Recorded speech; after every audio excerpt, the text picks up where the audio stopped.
Hello, folks, and welcome to Able Cafe. We have a special guest here with us today. It is Captain Hall, and she'll be talking with us on going into the military. Hello, Captain Hall. Hi. Hello, everyone. All right, so let's jump into it. Tell me a little bit about you. Well, as just mentioned, my name is Leslie Hall, aka Captain Hall. I currently serve in the United States Army as an Army officer, Army Human Resources Officer. I did my commission in ROTC via the University of South Carolina, which is the school or the university that I received my public health bachelor's degree in. I hail from Sumter, South Carolina, but I'm also from everywhere and nowhere because my family has served in the military as well. So in the Army, I've had 2 MOSs, which is I used to be a chemical officer, but I'm currently serving as a human resources officer. And I've been in the Army now as an officer for 7 years. Nice. 7 years. That is awesome. So how are you liking it? I mean, if it's 7 years, I'm sure you're loving it. No, I like it. I'm still, pushing for 20, but the Army's making me happy right now. So this is where I'll be. Great deal. So you said pushing for 20. What does 20 involve? So pushing for 20 years means I would be eligible for retirement, which is a good incentive, honestly, to join the Army because most people in the civilian world have to work until 65 or 64 and a half, I think, before they're eligible for retirement. But active duty, 20 years in the service, you are eligible for retirement once you have completed 20 years. So for most people, that's about maybe 38 or 40 years old when they're eligible. Oh, so you have a plan. I have to, always. As an officer, all we do, or most of what we do, is plan. Awesome. So it makes sense to make sure you have your own glide path while you're in. Great deal. I did not know that. So that's something that I learned today. So 20 years, depending on where you start from, you can pretty much retire in that time. Right. That is good.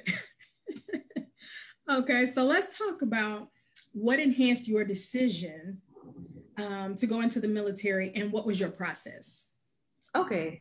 My process. But first, my decision, my family, like I mentioned before, all military, well, most of them are military. My mom served in the Army. She retired as a staff sergeant. She did her 20 years. And my grandfather also served as a sergeant first class, and he retired as a sergeant first class. And he also did 20 years. So, and then my uncle was an officer, but in the Navy. So it's really just more family history, family tradition. And then on top of that, when I was trying to make the decision about what I wanted to do, if I wanted to join the Army enlisted, which would mean that I wouldn't attend college right after high school, I would just enlist straight into the force versus pursuing my degree in conjunction with working on a commission as an officer. I decided to go the officer route. But the main reason for that is because I did want to have my degree. I wanted to earn my degree.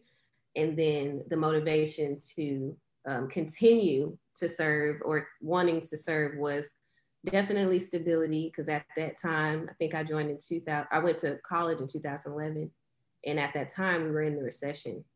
And there was a lot of statistics, floating around out there about not the possibility of not being able to get a job that was in your degree or what you had earned. So I wasn't willing to take that chance. And so it worked out for me because I was able to get my degree.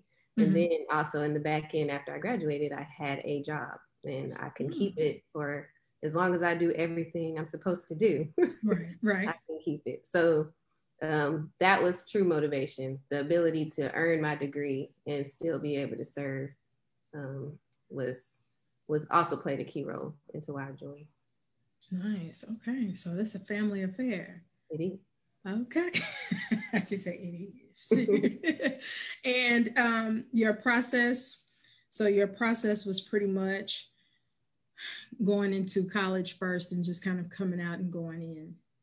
Right. So yes. So the process is I did 4 years of ROTC, which is the Reserve Officer Training Corps. So you take you take a class every a 3-credit class every semester. Okay.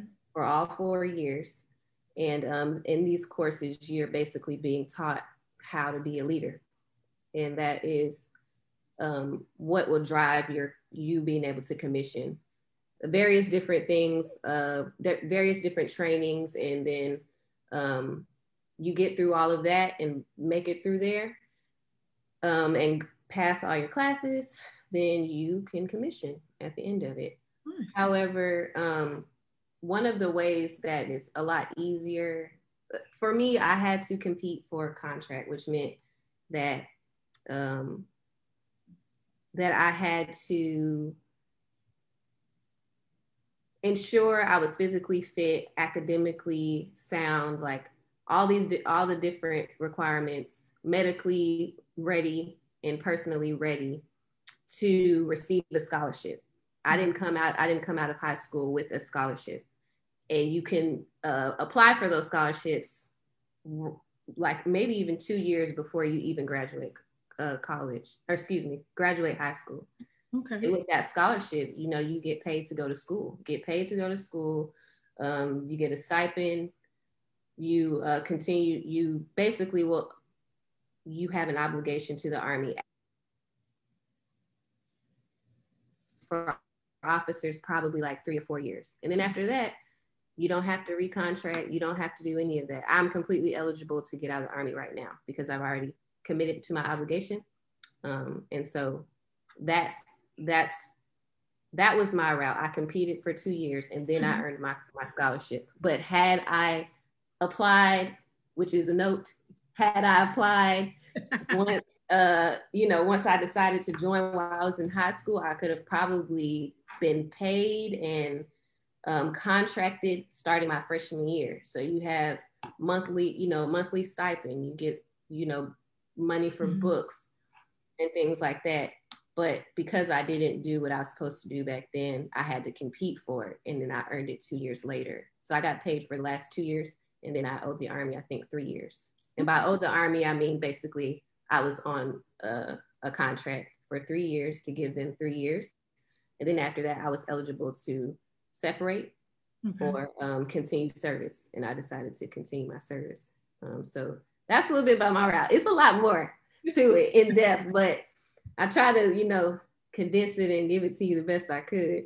Okay. No, I mean, that was great answers, So let's talk about the tips and strategies. So what tips, strategies, and tools can you give first the parents as they prepare for their child to go into the services? So I have a couple. My mom, she put me in junior ROTC in college, or excuse me, why do I keep saying college? In high school. She put me in there, and originally I didn't want to join the service. It wasn't a dream of mine. But after having done that and gotten a little bit of experience with that, I grew to love it and wanted to pursue it after high school. So I think it's definitely a good way to kind of help your child vet if they actually, will be a great fit for the Army, or if the Army or if whatever branch they want to join is a great fit for them.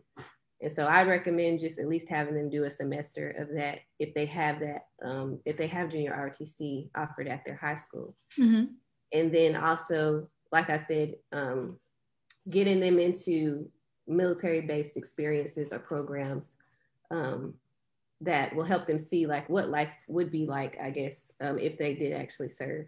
I think that's important so that they have an idea and they, will know for sure if this is something that they want to do.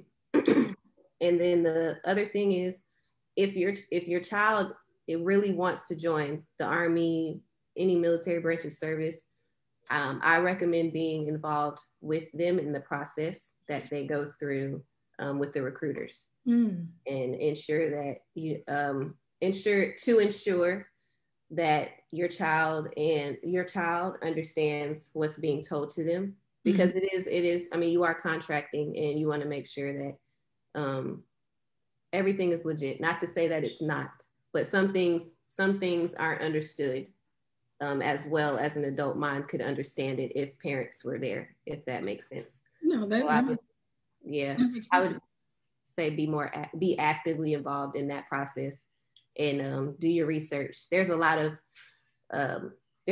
retired and active service members, like providing mentorship on social platforms like myself, like on YouTube, that can, give you the firsthand knowledge about what our experiences are like. So that's my advice, my advice. And if they know people personally who've joined, they can also seek advice from them, because they're, like I said, firsthand in it, and they can give them the step-by-step, play-by-play on exactly what they went through, or what they wish they would have done better or beforehand, which I believe is super important to learn from other people's mistakes so you don't make the same ones. Absolutely. So that's my advice to the parents.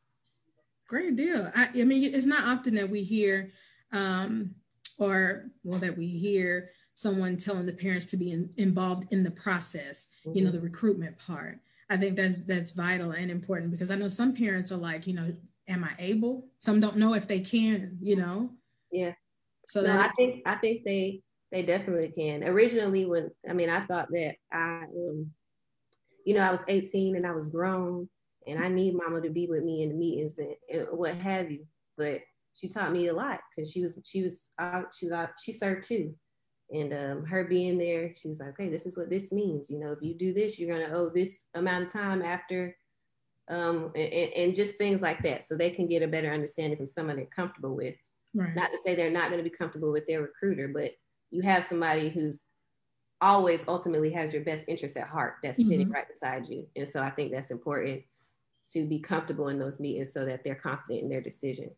Absolutely. So we talked about the parents. As far as the tips and tools, strategies for students, what would you say to them? I would say that to know and understand what is required of you, right?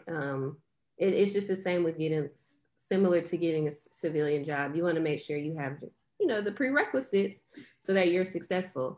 And that includes your physical readiness, personal readiness, medical readiness, because there's a percentage of people who just aren't eligible to join the force based off of various different factors. And some of them can be, medical issues or things like that, or their physical fitness standard. So I would say to them is to know what those requirements are, one, and then work to improve those readiness factors so that you're competitive. And a lot of that, it does include the academic portion, which is the ASVAB, and that's the test that you take that helps determine what jobs you're best suited for. And so the higher you score on this test, the more options you have as far as MOSs go. So there's material out there to study, so that you can try to get a higher score, so you have more options. So that's another thing. And just do your research. So once you take that test and once you determine what your score is, what you're eligible for, look up that job criteria, and narrow down what you really like what you really are going to want to do. Because at the end of the day,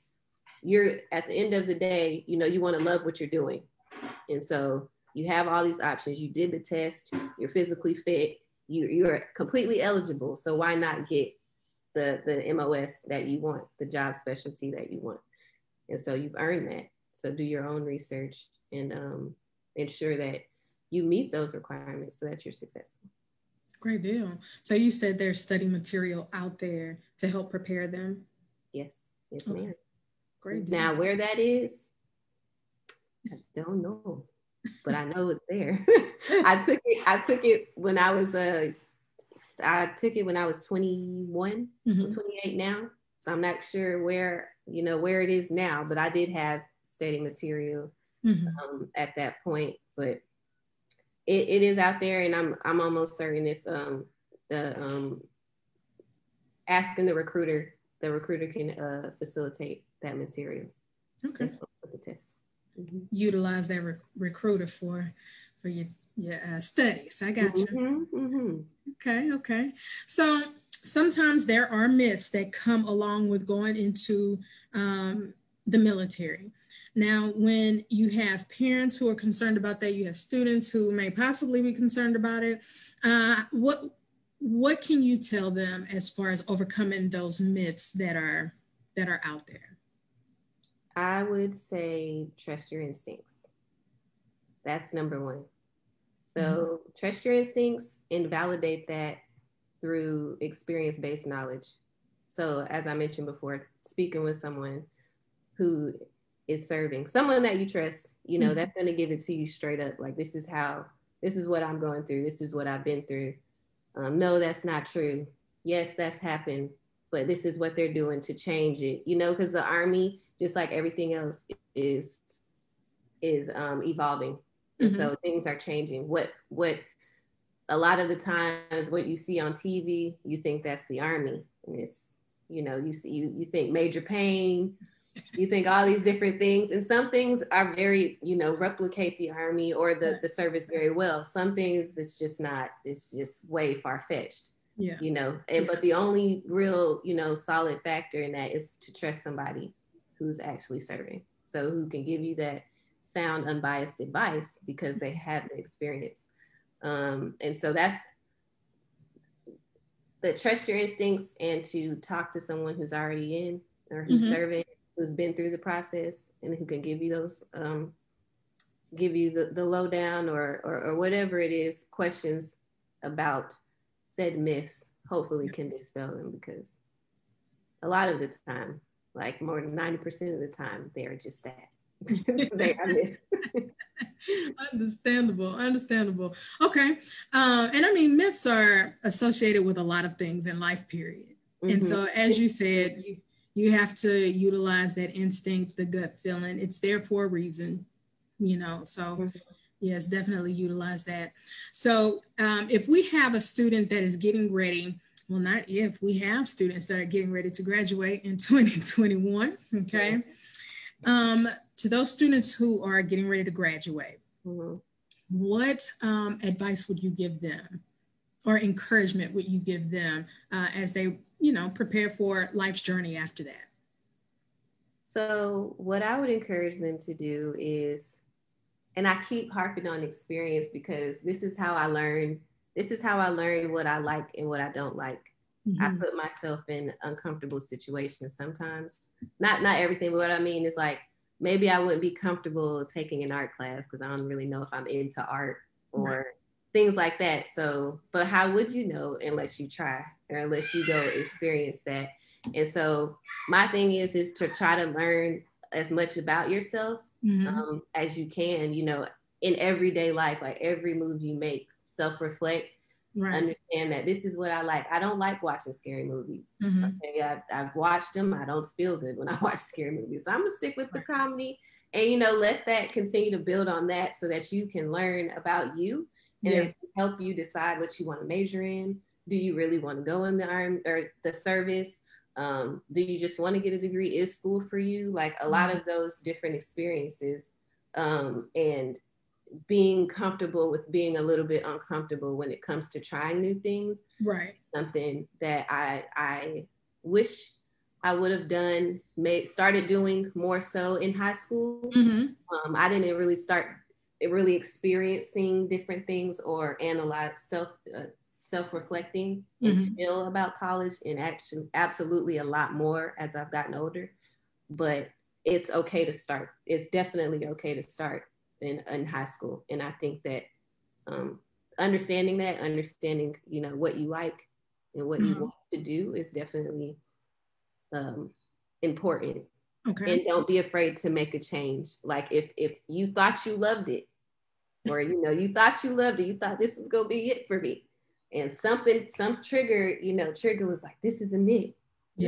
Act on that. Don't be impulsive, but think about it and really, make that decision, because at the end of the day, happiness for me is the ultimate goal, and I want that to be the case for everyone. And so you don't want to be in a situation that you're not happy with for periods of your, any period of your life. But definitely start younger. Start trying to do that self-reflection younger, embrace the experiences, good or bad, and learn from your mistakes along the way, because there will be some, and you just don't have to, take it all in and come out better on the other side. Understandable. Great advice there. Great advice.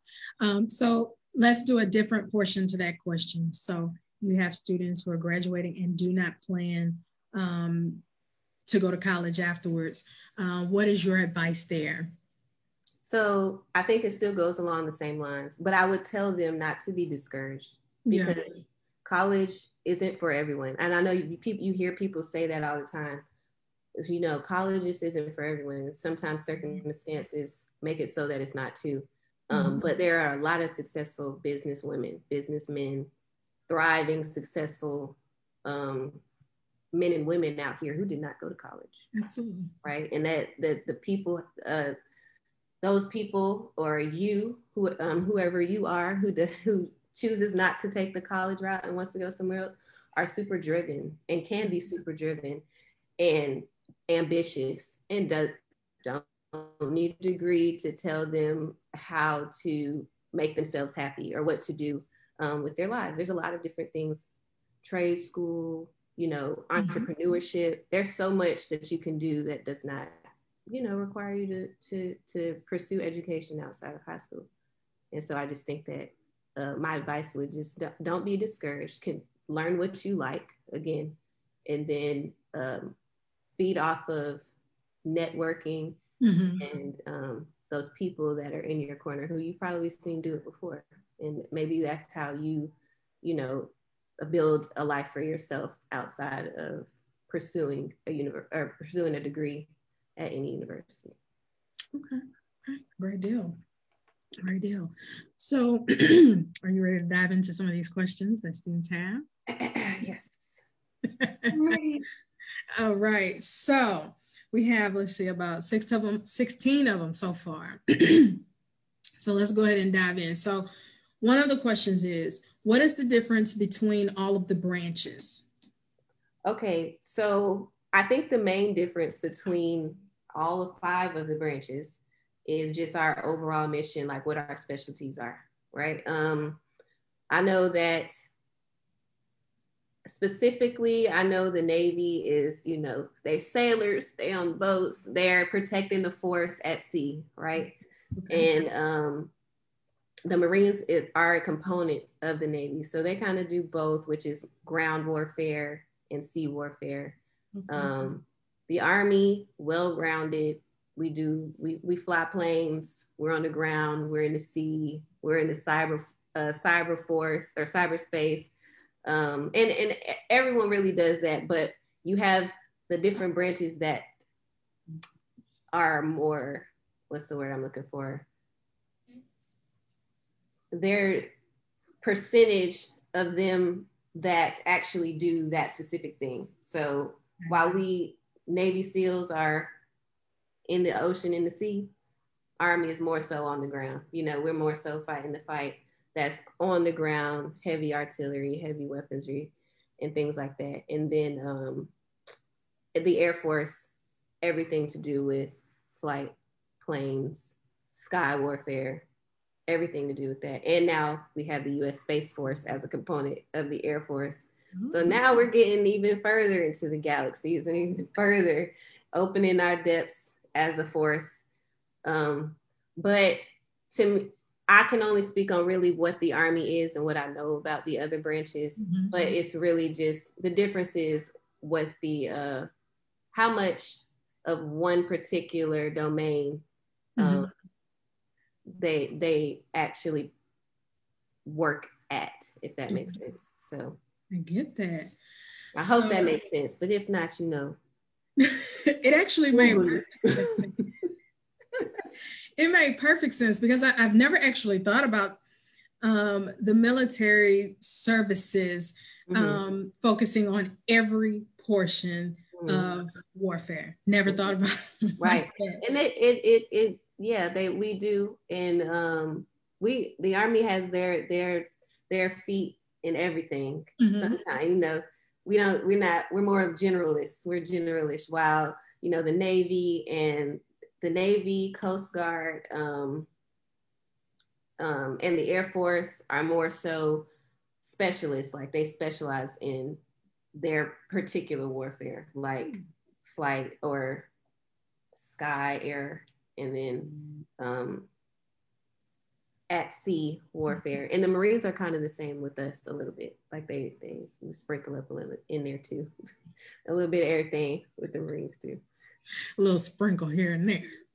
Okay, gotcha. Okay, so here's another question. It's why should I join the military? I think that's a question. Everyone has their different reasons for joining. I'm gonna say that.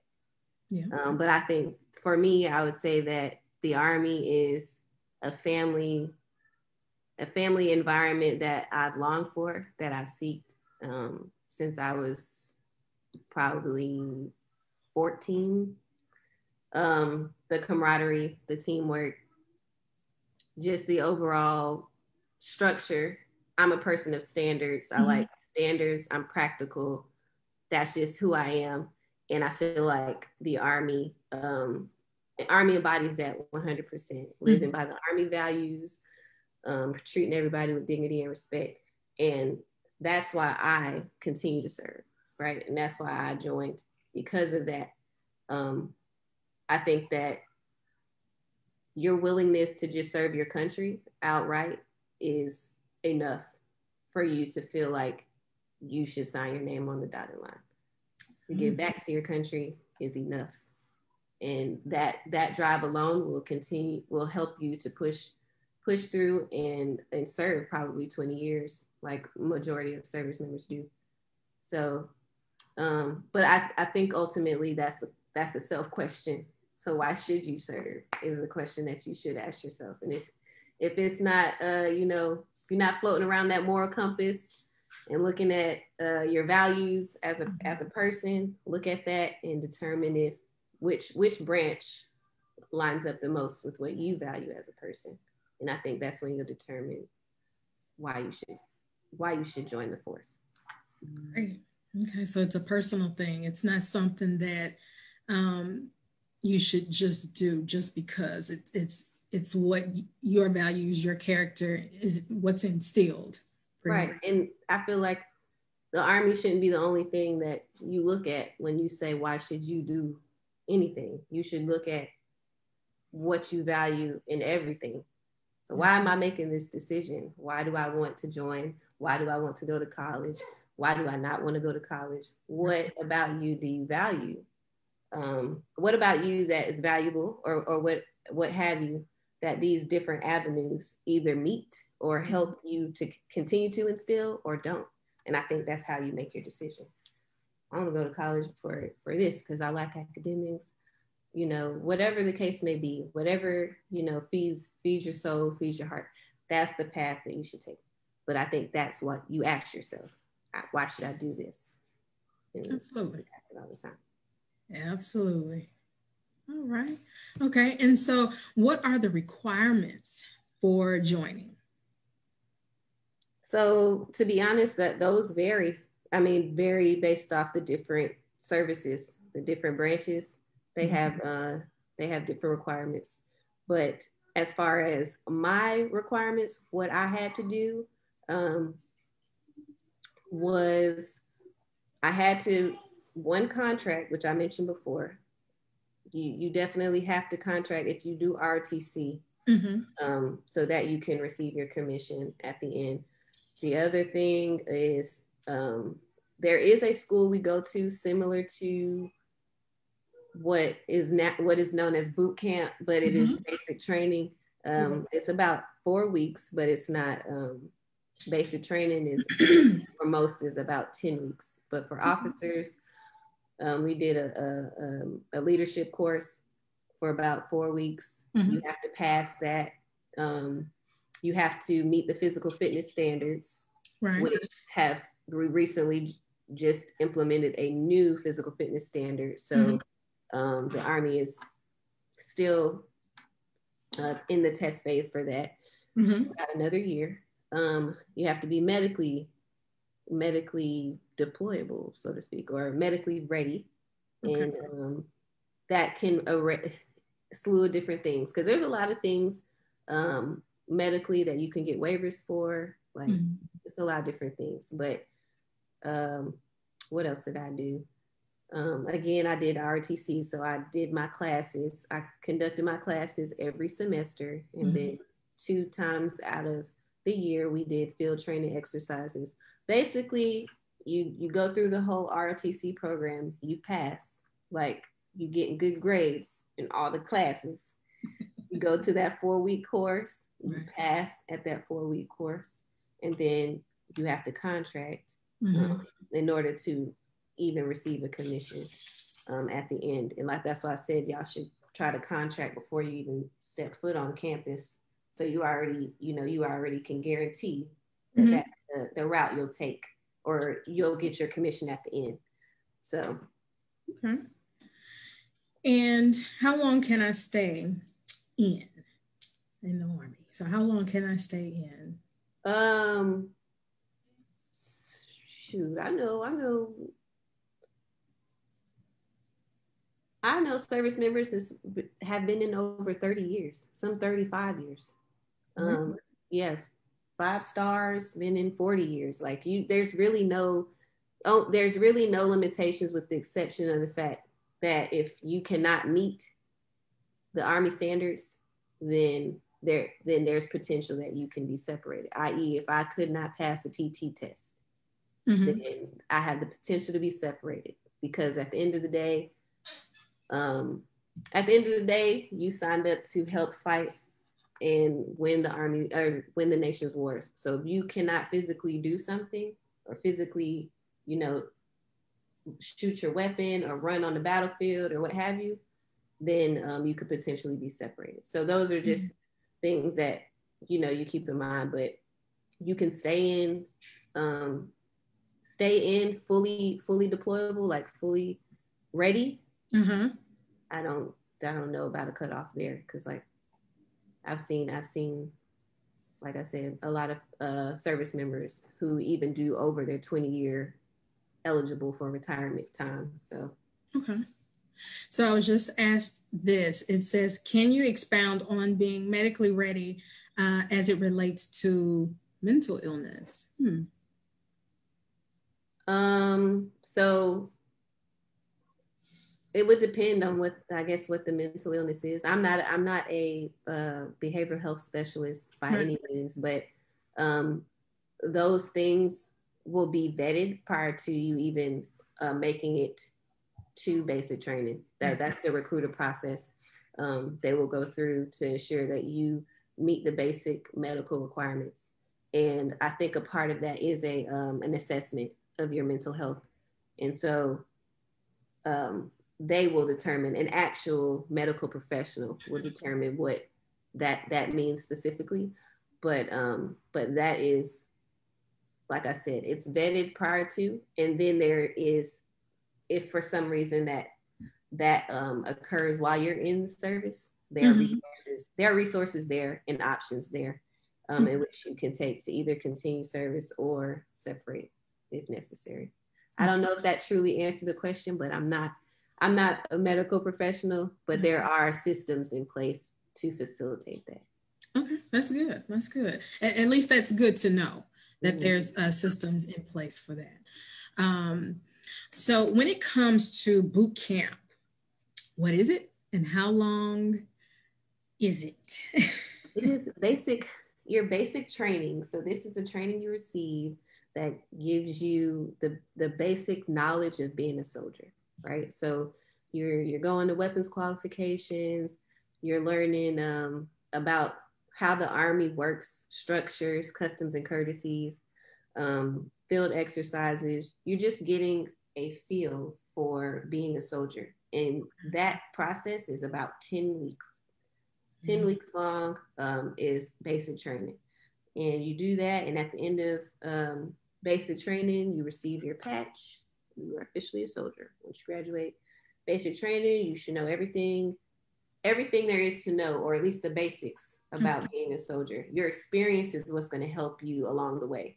But they'll give you the meat. You got to put the potatoes and all the vegetables and stuff on the side as you go through, as you continue into the service or with time in service.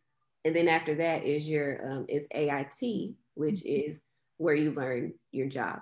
So you learn how to apply those basic functions, basic skill level tasks to your actual job. So what you're doing in the Army. Because at the end of the day, you're a soldier first and an MOS second.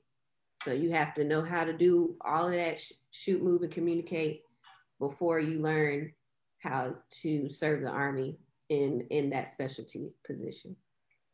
Understandable. Okay. So as far as going to college, do I have to go to college first to join the military? So if you want, it depends on what you want to do. So if you want to join the military enlisted, you do not have to go to college first. You can enlist right after college, or right after high school. Once you receive your diploma, you can enlist and go straight into the force. If you want to be an officer, you can still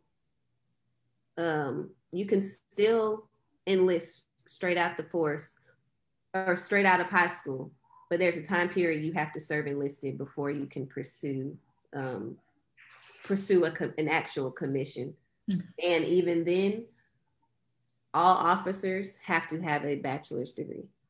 All officers have to have them. So as an officer, I have to have my bachelor's degree, and it doesn't have to be specific, but mine was in public health. And so you do need a degree to be an officer. There's different routes, and I actually did a video on these routes. I'll send it to you after this, so you can probably give it to them. But I did a video on the officer routes and how to become an officer. But long story short, enlisted, you can go in right after high school. Officer, you have to have a bachelor's degree before you can commission. Okay, that makes sense. Okay. Can I choose where I'm stationed? You can preference where you are stationed. There's a difference. There's a difference. The Army is going to, the Army and probably most of the other services are going to place you in places that best fit the Army's needs based off of your MOS. So if they need a human resources officer in Kuwait, if they need a human resources officer in California, and I have the time in service, the MOS, the rank that fits that billet, and the Army can put me there. But I do have the opportunity to preference where I want to go.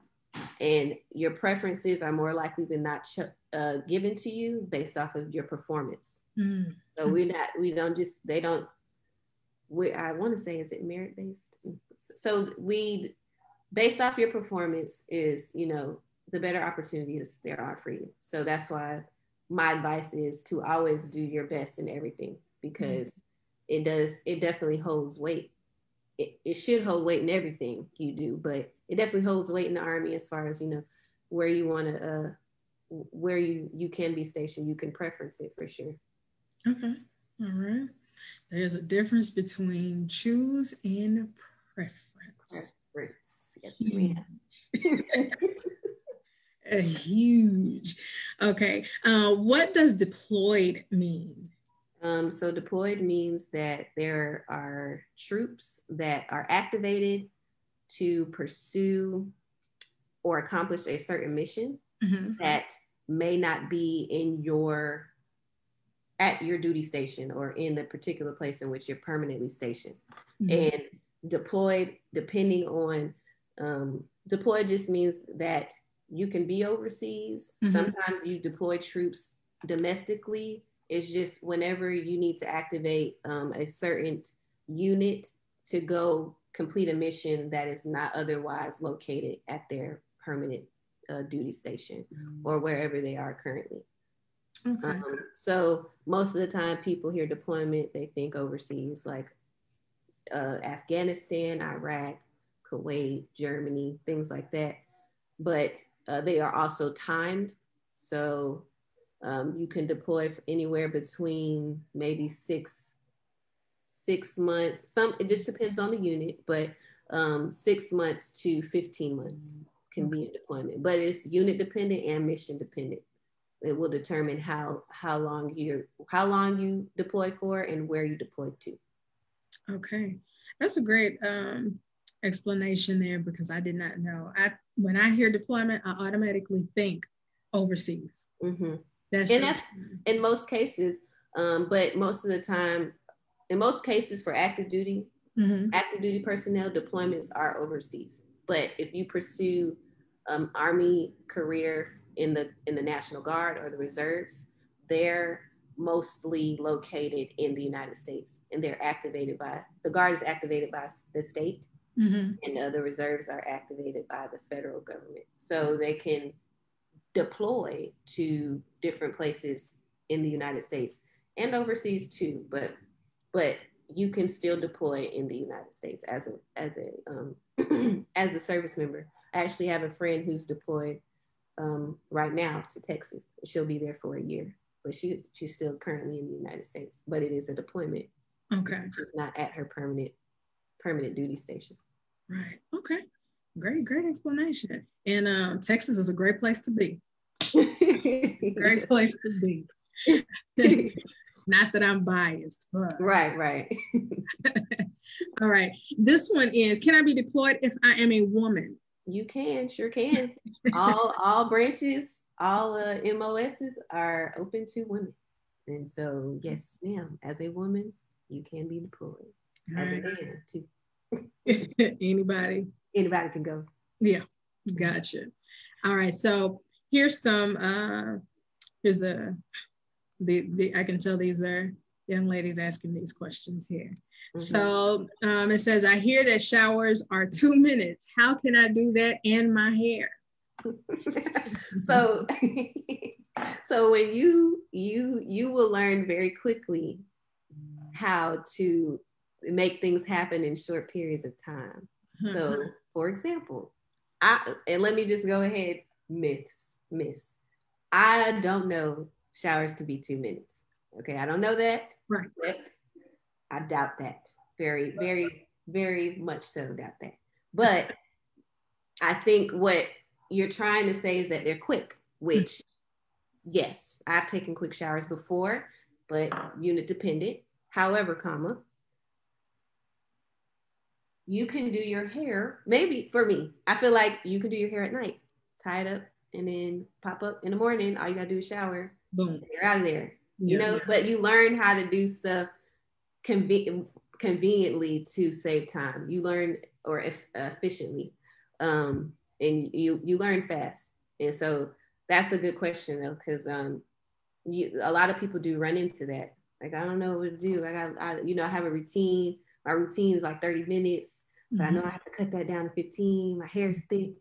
I don't know what to do. So you got to take some time on the front end, so you got time on the back end. And so I would say do your hair the night before, tie it up. Mm-hmm. And when you get up in the morning, take you a quick shower, your hair already done. Good to go. So in other words, wrap it. Now, I have a question.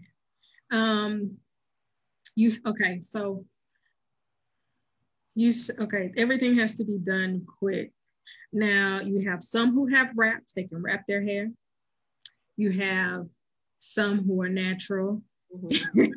And it's gonna take a little bit. I guess you can still do that. So I guess you can still do it at night and put a little scarf on it, is what you're saying. Yes. Okay. Yes, I think that's exactly what I'm saying. And you only know your hair and how long it take you to do your hair. Right. So I knew I had to. My hair is so thick, and it takes me 15 minutes to put it in the bun. Oh. That's when I'm going. That's when I'm taking my time. I could probably get in there like 7 if I'm not taking my time. So I know I got 5 minutes to take a shower. I'm probably only got 30 minutes for hygiene. I'm like, where can I cut corners? But I know they're not timing, my hygiene at night as much as they're timing the hygiene in the morning. I'm probably gonna do my hair at night. And then I'm like, okay, then I can save that time in the morning and I could take a shower. I mean, I can take my shower quick without worrying about my hair. Just take the time. And still have some time left over. Okay, I was trying to picture that because I'm like, Lord, if my hair is not straight, it's a different story. Right. So I was trying to visualize that. I'm like, okay, but I see what you're saying. Just do it at night, okay? And in the morning, you don't have to worry about it, And for others who don't have that problem, it's easy to kind of do it in the mornings, right? Along with that. Mm-hmm. This question actually just came in, so it says, "Are there still issues with braids and locks in the military?" Not currently. They reversed. I think they made that change a year or 2 ago, and they reversed it. New regulation updated, so we are allowed to have braids and locks. However, we are limited to the size of the braids, right? How big they can be, and then how big our bun can be in the back.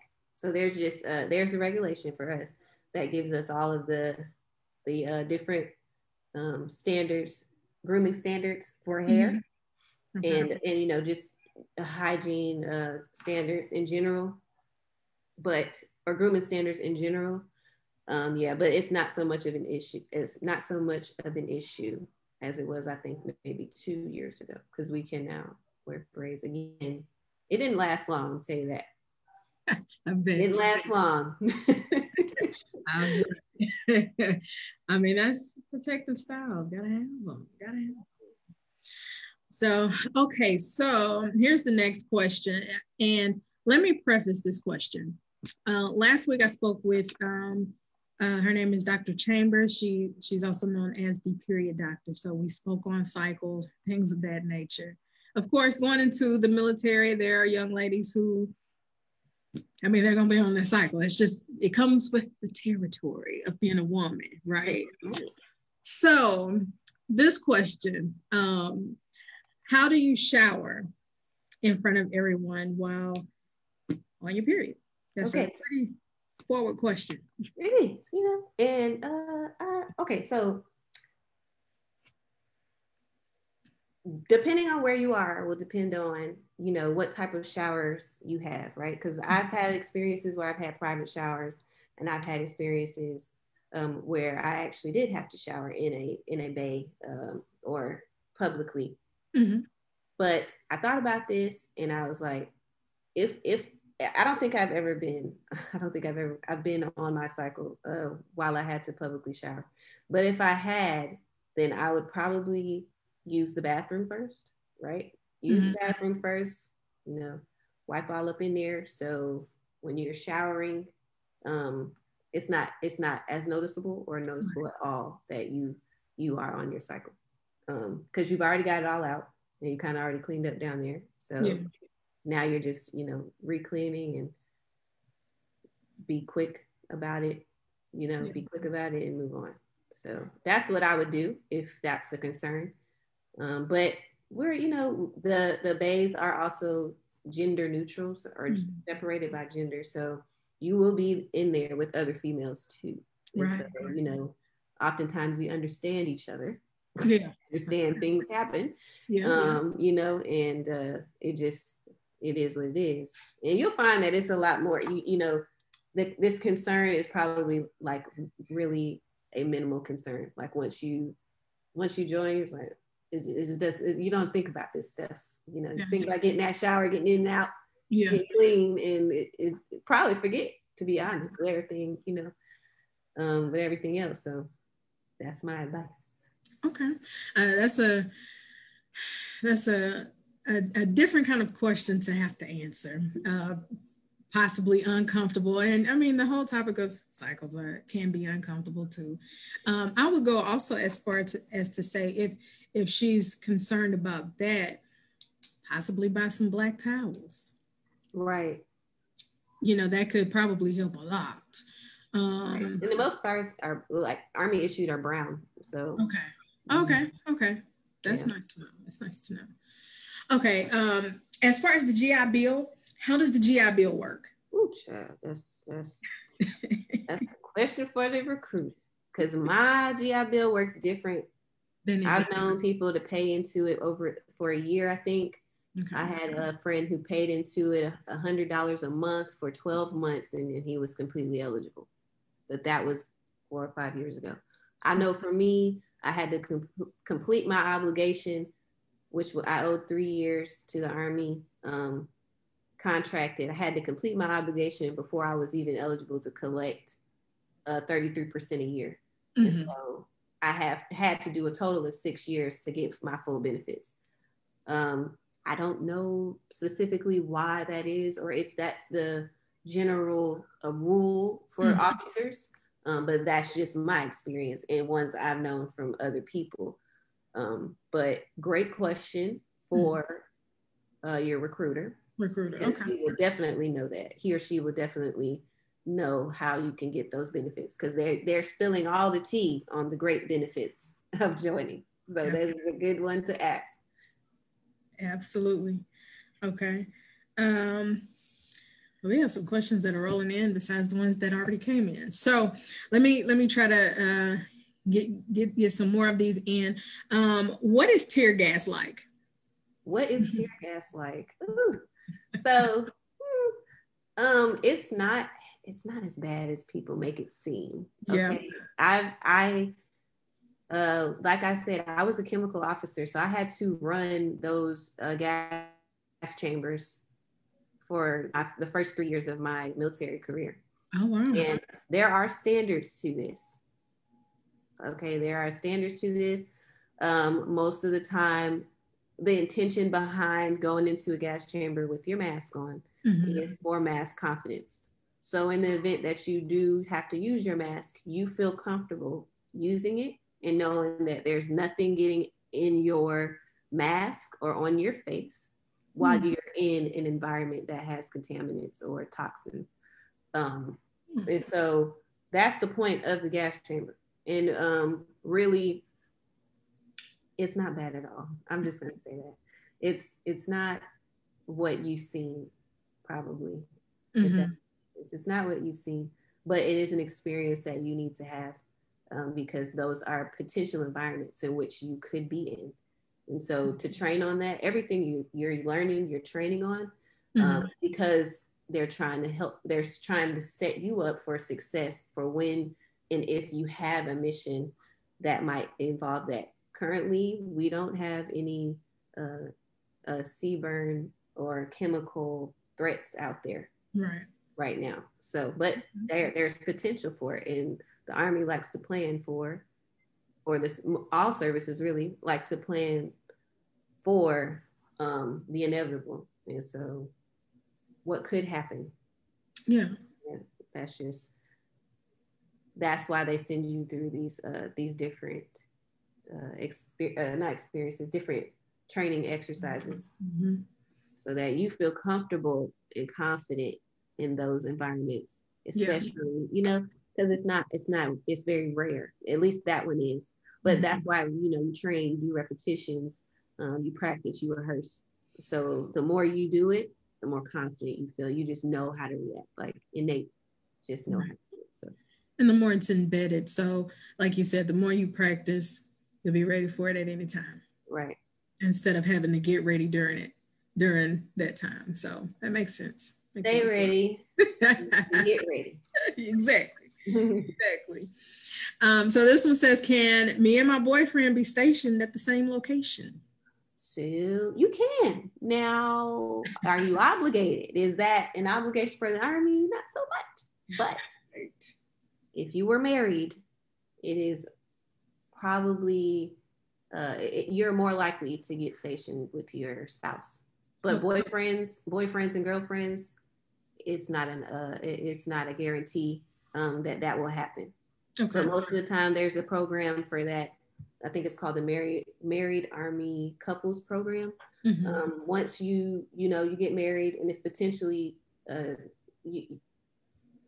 another service member, mm-hmm. you both register for MACP, or MACP is what we call it, and mm-hmm.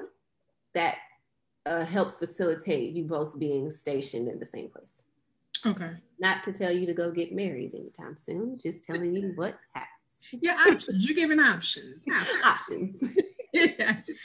All right. And I mean, and that's a good point. And the same thing goes for when they go off to college too. You just you're coming from high school. You just don't know. You don't know what's next. Yeah. Take your time.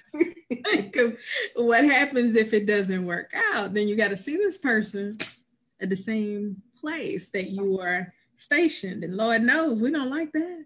Don't like it. Don't want it. So be sure. Be multiple times sure. Exactly. So I'm gonna wrap it up with two more questions. This one is actually, it's not a question, it's more so, I guess, an admission, but I'm going to ask the question after I tell you what it says. So it says, I want to join the military, but I'm scared.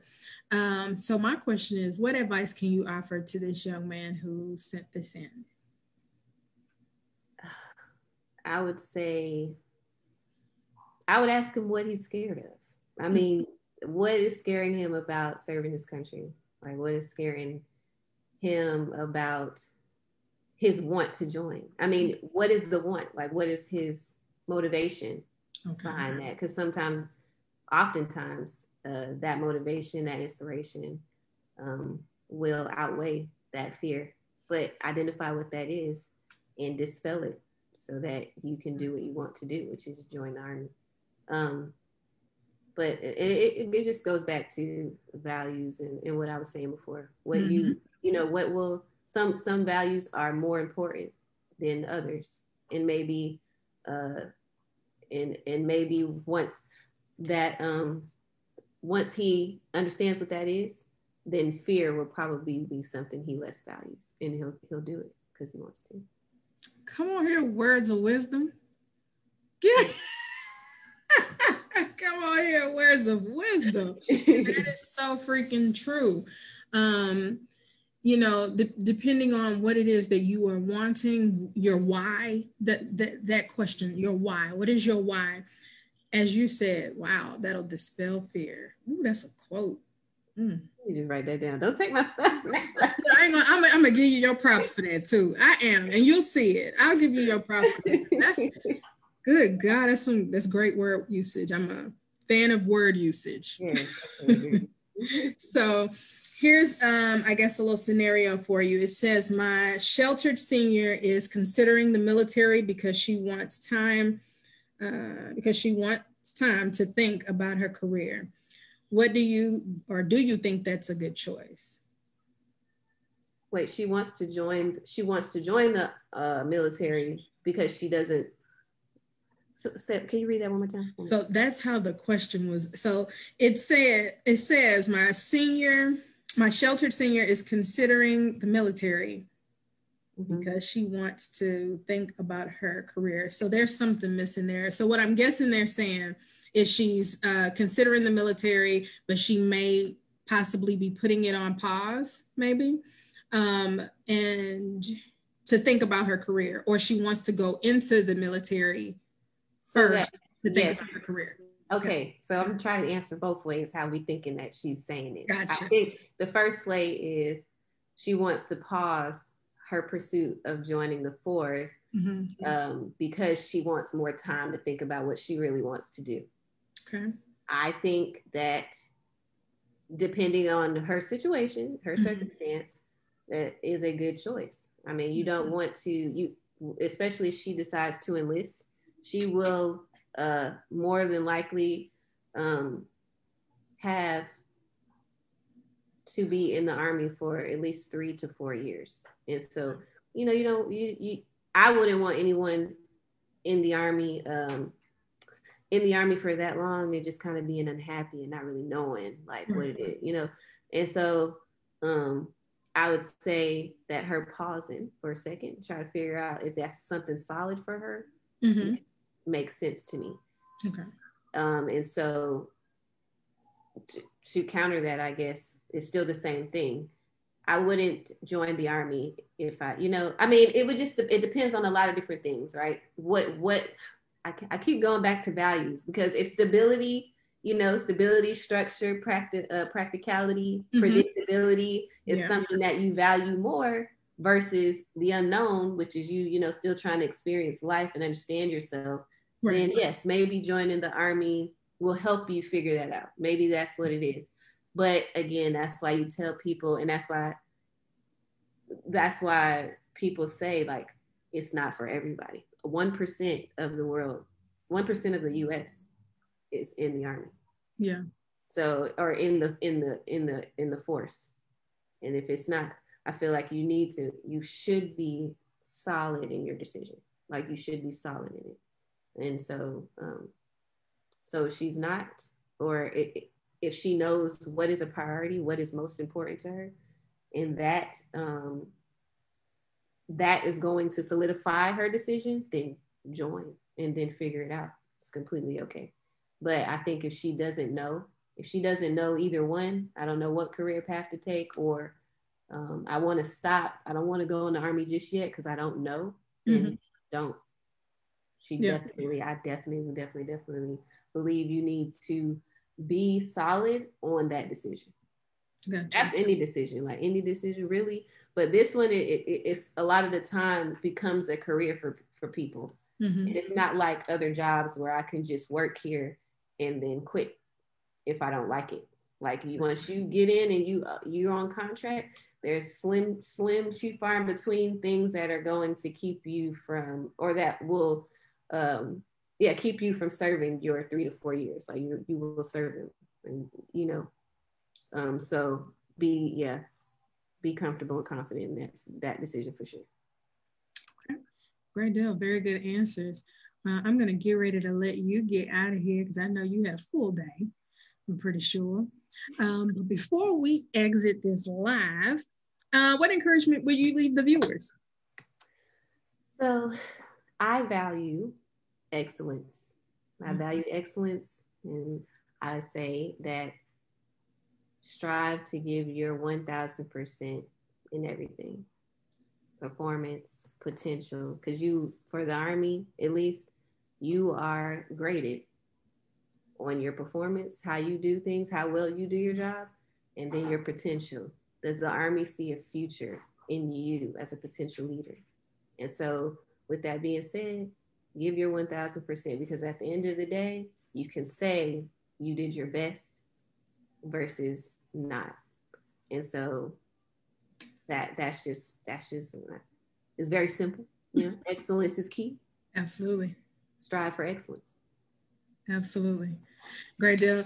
Miss Leslie Latrice, also Captain Hall. Thank you so much for sitting down with Able Cafe and giving us just, great tips, strategies, and great word usage too, and just knowledge on the military, also the Army in your case. Thank you for sitting down and giving us that information.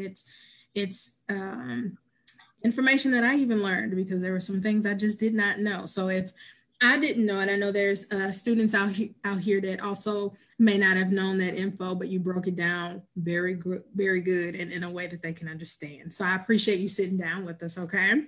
Always. Thank you so much for having me. I had a good time. Absolutely. Stay on the line for me. Thank you, everyone, for joining, and we'll be back with another one, okay? Bye.